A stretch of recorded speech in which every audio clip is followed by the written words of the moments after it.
Hi everyone, welcome to my channel Sanskrit classes by Karuna.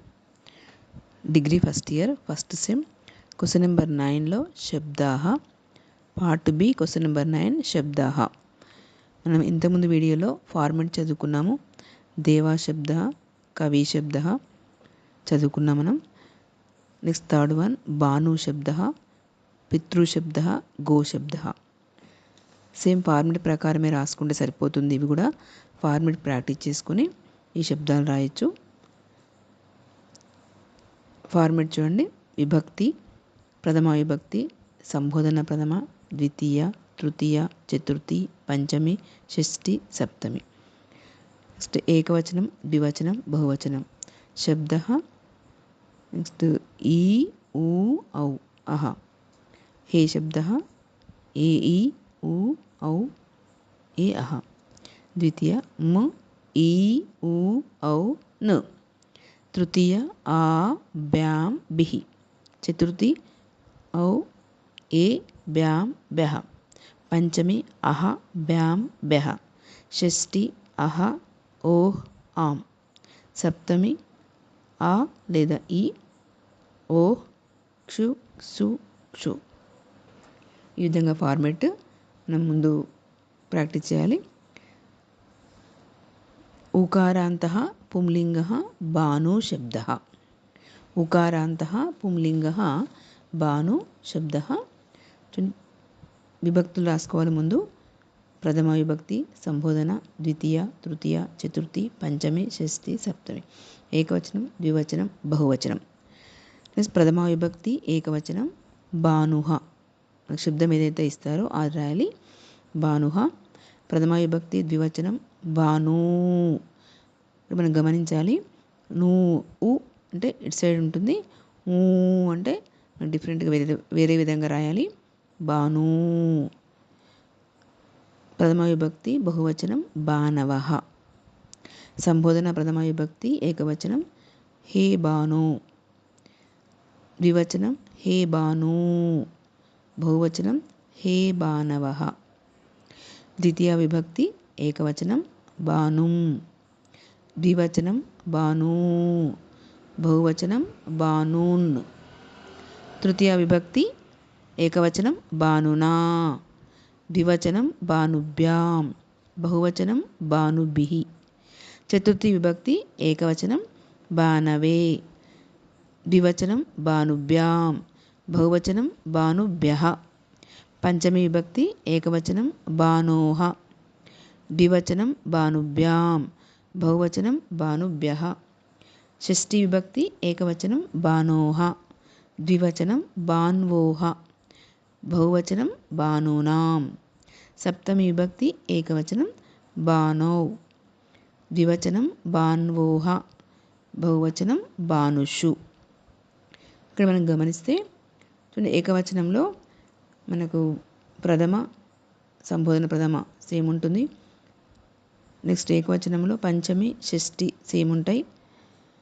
ద్వివచనంలో ప్రథమ, సంబోధన, ద్వివచనం, ద్వితీయ same ఉంటాయి. తృతీయ, చతుర్థి, పంచమి సేమ్ ఉంటాయి. షష్ఠి, సప్తమి సేమ్ ఉంటాయి. నెక్స్ట్ బహువచనంలో ప్రథమ, సంబోధన ప్రథమ సేమ్ ఉంటాయి. నెక్స్ట్ చతుర్థి, పంచమి సేమ్ ఉంటాయి. భానుభ్యః, భానుభ్యః.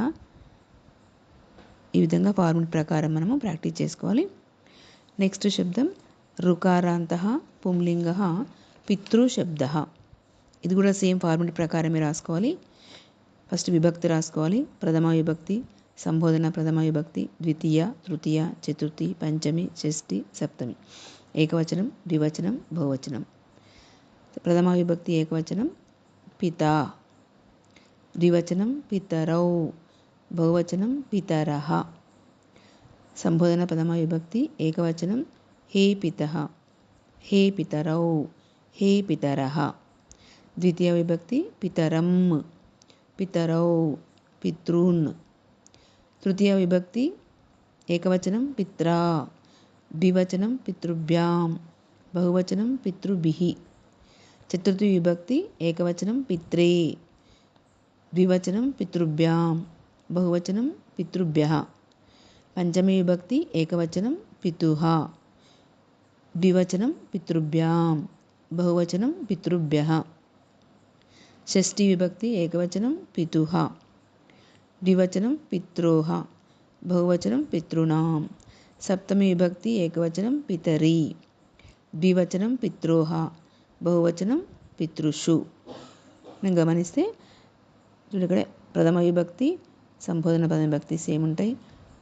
నెక్స్ట్ పంచమి విభక్తి షష్ఠీ విభక్తి సేమ్ ఉంటాయి ఏకవచనంలో. ద్వివచనంలో ప్రథమ సంబోధన ప్రథమ ద్వితీయ సేమ్ ఉంటాయి. తృతీయ చతుర్థి పంచమి సేమ్ ఉంటాయి. షష్ఠి సప్తమి సేమ్ ఉంటాయి. ఇంకే విధంగా మనము బహువచనంలో ప్రథమ సంబోధన ప్రథమ సేమ్ ఉన్నాయి. నెక్స్ట్ చతుర్థి పంచమి సేమ్ ఉంటాయి. ఈ విధంగా ఫార్ములా ప్రకారంగా మనం రాసుకుంటే శబ్దం సరిపోతుంది. నెక్స్ట్ శబ్దం ఓకారాంతః పుంలింగః గో శబ్దః. ఓకారాంతః పుంలింగః గో శబ్దః. సేమ్ విభక్తులు రాసుకోవాలి. ప్రథమ విభక్తి సంబోధన ప్రథమ ద్వితీయ తృతీయ చతుర్థి పంచమి షష్ఠి సప్తమి. ఏకవచనం ద్వివచనం బహువచనం. ప్రథమ విభక్తి ఏకవచనం గోః. ద్వివచనం గావౌ. బహువచనం గావః. సంబోధన ప్రథమ విభక్తి ఏకవచనం హే గౌ. ద్వితీయ విభక్తి హే గావౌ. బహువచనం హే గావః. ద్వితీయ విభక్తి ఏకవచనం గాం. ద్వివచనం గావౌ. బహువచనం గాః. తృతీయ విభక్తి ఏకవచనం గావా.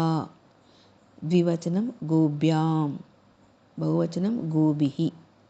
చతుర్థి విభక్తి ఏకవచనం గవే. ద్వివచనం గోభ్యాం. బహువచనం గోభ్యః. పంచమి విభక్తి ఏకవచనం గోః. ద్వివచనం గోభ్యాం. బహువచనం గోభ్యః. షష్ఠీ విభక్తి ఏకవచనం గోః. ద్వివచనం గావోః. బహువచనం గవాం. సప్తమి విభక్తి ఏకవచనం గవీ. ద్వివచనం గవోః. బహువచనం గోషు. ఈ విధంగా మనము గమనిస్తే ఇక్కడ ప్రథమ విభక్తి సంబోధన ప్రథమ విభక్తి సేమ్ ఉంటాయి. ద్వివచనంలో ప్రథమ సంబోధన ప్రథమ ద్వితీయ సేమ్ ఉంటాయి. తృతీయ చతుర్థి పంచమి సేమ్ ఉంటాయి. షష్ఠి సప్తమి సేమ్ ఉంటాయి. నెక్స్ట్ బహువచనంలో ప్రథమ సంబోధన ప్రథమ సేమ్ ఉన్నాయి. చతుర్థి పంచమి సేమ్ ఉంటాయి. ఈ విధంగా మనము శబ్దాన్ని ప్రాక్టీస్ చేసుకుంటే సరిపోతుంది. ఇది పుంలింగ్ శబ్దాలు. ఇవి పుంలింగ్ శబ్దాలు మనకు దేవ, కవి, భాను, పితృ, గో. ఈ శబ్దాలు ప్రాక్టీస్ చేసుకుంటే సరిపోతుంది. ఈ వీడియో మీకు నచ్చినట్లయితే లైక్ చేయండి, షేర్ చేయండి, సబ్స్క్రైబ్ చేయండి.